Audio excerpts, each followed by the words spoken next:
بسم اللہ الرحمن الرحیم۔ صرف رب ہی وہ شہنشاہ ہے جو مانگنے پر خوش اور نہ مانگنے پر خفا ہوتا ہے۔ دعا کی ضرورت ہو تو کسی انسان کی کوئی نہ کوئی مشکل حل کیا کرو۔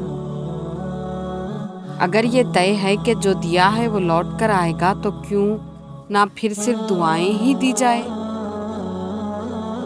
آپ کے وہ الفاظ تحفہ ہیں جو دوسروں کو آگے بڑھنے کا حوصلہ دیتے ہیں۔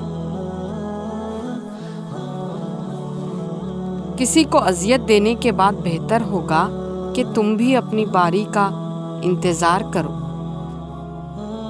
لوگوں کے عیبوں سے اس طرح غافل ہو جائیں جیسے نیند کے وقت آپ دنیا سے غافل ہو جاتے ہیں۔ عقل جیسی کوئی دولت نہیں اور جہالت جیسی کوئی غربت نہیں۔ صبر میں شکوہ نہیں ہوتا، صرف خاموشی ہوتی ہے، اور اس خاموشی کا شور صرف اللہ ہی سنتا ہے۔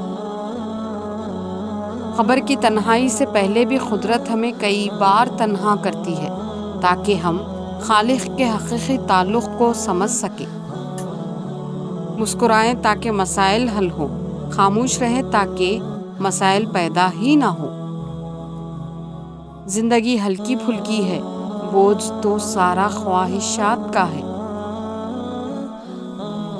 نماز اور قرآن سے تعلق بنا لیجئے، جوانی بار بار نہیں ملا کرتی۔ احساس کبھی کہہ کر نہیں کروایا جا سکتا ہے۔ آسانیاں تقسیم کیجئے ورنہ مشکلیں جمع ہو جائیں گی۔ مسکرائیے اور سب کو بتا دیجئے کہ آج آپ کل سے بھی زیادہ مضبوط انسان ہیں۔ ہر تاخیر کے پیچھے کوئی نہ کوئی خیر چھپی ہوتی ہے۔ اللہ کے نام سے ہر چیز کا آغاز کرتا ہوں، اسی پر بھروسہ ہے اور اسی پر ناز کرتا ہوں۔ حاصل کو تقسیم کرو، عطا کی بارش ہوگی۔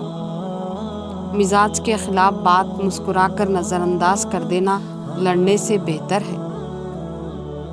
جب انسان سمجھتا ہے کہ وہ غلط بھی ہو سکتا ہے تب وہ ٹھیک ہونے لگتا ہے۔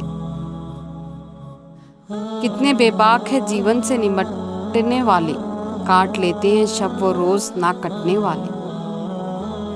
سچائی اور اچھائی اگر خود آپ میں نہیں تو سمجھیں کہ کہیں بھی نہیں۔ زبان کو قابو میں رکھو، یہ ایسا تیر ہے جس کا نشانہ اکثر غلط ہی ہوتا ہے۔ جزاک اللہ۔